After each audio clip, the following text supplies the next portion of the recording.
Hey there, welcome back to Owl Dragon Adventures. I'm Scott Kegler. And I'm Rob McPherson. And this is our review of Longshot the Dice Game, designed by Chris Handy and published by Perplext.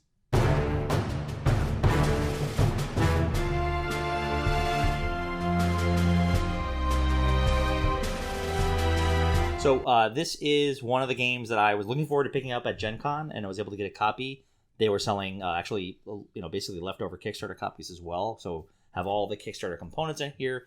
So just want to, as a caveat there, that is what we're looking at and we're commenting on today. I don't know all the differences. I think mostly expansions and a couple of small component changes. But Right. And we haven't even played in the expansions yet. So. No. So we're just going to be commenting on the base game from Longshot. So this is a fun, light, roll and write game where you're doing horse racing. And you're using the dice to move the horses around the track. And as you can see here, they are going to be moving along based on the dice results and bringing other horses along with them. Now, once you have resolved the racing of the horses, moving them all through those dice, you're going to go ahead and each player, starting with the active player, will go around and use the result of whatever color result came up and adding that to change the outcome a little bit and increase the odds of the race. So a number of different ways. They can add a concession, circle one or cross out one of those, and use those to get additional resources in the game and free actions. Yeah, so your standard roll and write, you take one of the dice, you take the value of that dice, and somewhere on your sheet, you change things based off of, the ones that are available to you for that number. Yeah, what's interesting in this one, you can actually change the odds of which horse will win, because usually they only have one or two horses that go along with them, but you can actually add by checking off the jersey of that color. So if I check off on pink, I can now make whenever pink comes up and rolls, maybe also orange moves along with it. Right. So now orange has better odds overall in the race, so it'll move. They're not falling as far behind, essentially. Exactly. You can also buy the horses with these results. Lots of interesting things you can do in the race. So it's not just not this is a ding. I love Camelot, but this is just a different type of game where you can actually play with the odds in the game, right, and make interesting betting choices. Sure. I am from a gameplay standpoint, I am. Have been in the past kind of lukewarm on roll and writes. I'm dragging him into the genre, kicking and screaming. I really like this one. It was light. It was a step up from what I would do as an introductory kind of roll and write game. Yeah. When we've played very simple ones. Right. This one has a fun little bit of, at what point do I make these choices? Because you only have a limited amount of money at the beginning of the game to play with. Maybe you'll get more depending on what you do with concessions. But generally it's about how do I want to commit to? The game kind of nudges you into it with some starter bets. Okay, red and blue are mine at the beginning. Do I want to push that, or what are the dice going to make me change my bets? Right. So I had a lot of fun with the gameplay. I think it's a mid to high game for me. I think I could get it to the table up, but we'll talk about that in a little bit. I liked it. So as you may have noticed from a couple of our other videos, I'm a huge fan of roll and writes. They've really grown on my table a lot. I've got a whole shelf of nothing but roll and writes at home at this point. This one's really good. It's really light without being just mindlessly light. You have to actually think about it, which is kind of my standard for a good game. I've got a couple of roll and writes that they're fine, but they require no thinking at all. So it's going to be a mid to high. Or you can trip into a victory on some of those roll and writes. Right. And this one definitely you have to have a strategy. Yes. Yeah. So that's what I liked about it. That's why it'll probably be one that I will. From a gameplay standpoint, this is, I don't know if this is this might only be this Kickstarter version of the game. I'm not sure. Dry erase boards in. I think that's standard in the whole game. I love that versus having the paper ones, because I know that I can go through this and play this 1,000 times. Right. And I'm not going to run out of. I'm definitely coming over to the side. I was never really on one side or the other, but I really like the when they give good quality dry erase and markers. Components. Yeah, and not the cheapo ones that But those are I do like that from a gameplay standpoint. So accessibility. While it is not a complicated game, it's it's a little bit more to understand from a strategy side than normal roll and write, but otherwise. You roll a dice, everyone gets to then choose how to spend this color, basically. They're color and number coded, so the 2 is yellow. but it's not even unlike some roll and writes where you have to do some math with the numbers you got. This one's effectively it's literally it's I rolled a 2, I cross off the 2 the yellow on one of these 5 choices, and I can spend a wild, or I can get a wild back. Yeah, like it's yeah. very. So I simple. think it's a high accessibility, easily. Very easy, and again, the strategy is the hardest part. It's like trying to figure out like when I should bet is the only complicated part of the game. So I think it's a high accessibility. You're not going to have any trouble teaching this to anybody. Yep. And the whole game's over in 20-25 minutes. Yeah. So it's going to be fast with teaching and playing it. Design. Sorry, are you a high on accessibility? I said, yeah. So from a design standpoint, I really liked it. I think it's got a fun, silly little art.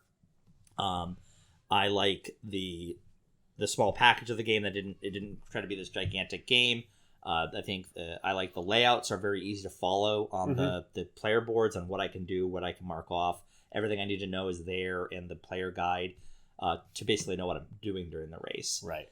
Figuring out which one's going to, when they win, you take them off the board very easily for your first, second, third place horses. The only thing that I have a complaint about, or not a complaint, just I'm wondering if you're about to say the same thing I was going to say. I don't think the horse pieces are. That's exactly what I was going to say. I get what they were going for because they wanted it to. It's a simple cut, so I get it. They didn't want to pay for like the very, very specific like custom meeples. They're okay. Yeah, especially because you're looking top down at it so much of the time. Like they're just kind of blobs. Yeah, they're very efficient. There wasn't a lot of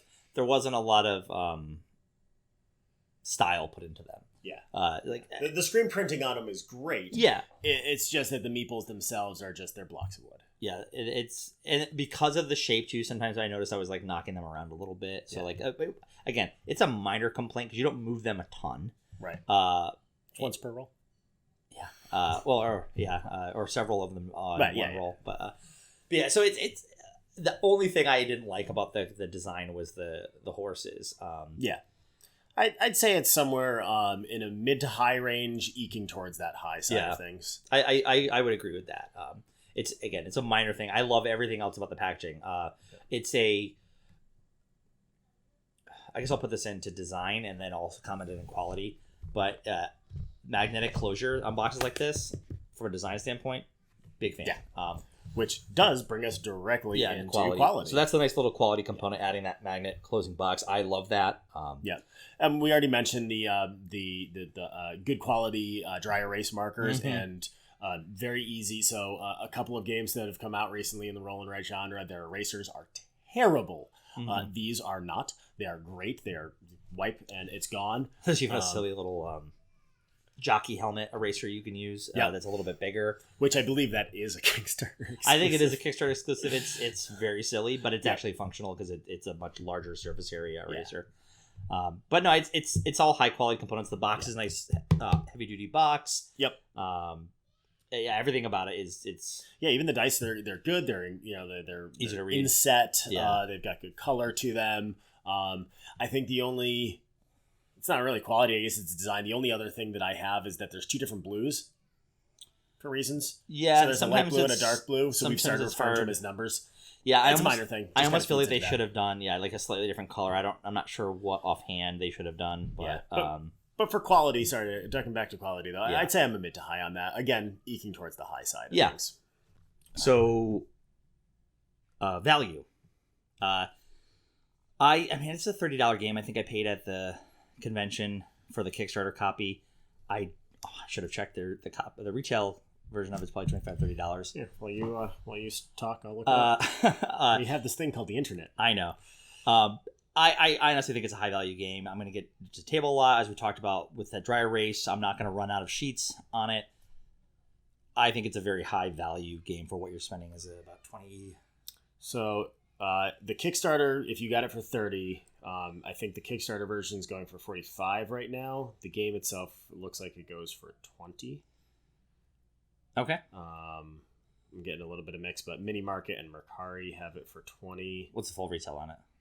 We might let's take this again. Yeah. $27.99.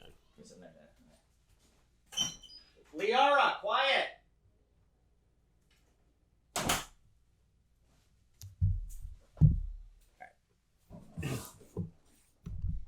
So value. I think this is a high value game. Like I said, the Kickstarter copy was $30 at the convention. Retail of the standard copy of the game is $27.99.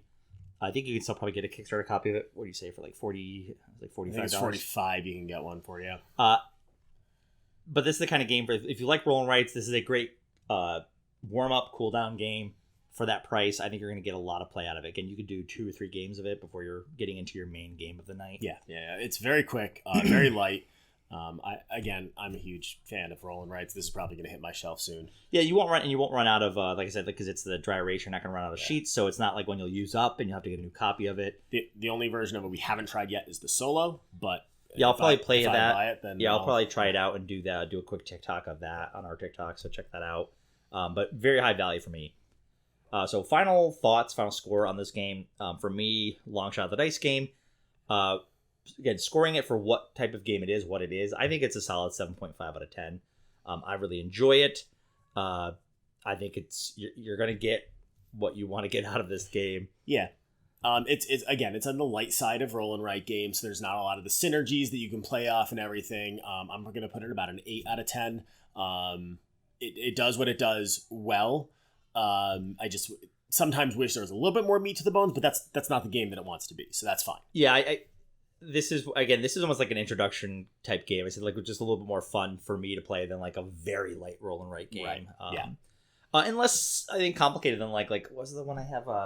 Merchants of Magic, where it's that one I think could almost be more difficult to understand what you're doing. There's a lot of synergies in that one. Yeah, you're trying to figure out what to do. This one is, I want that horse to win. How can I make that horse win more? Yep. So pretty much. So that's Long Shot the Dice Game. If you have any questions or comments, go ahead and leave those. We'll respond to them.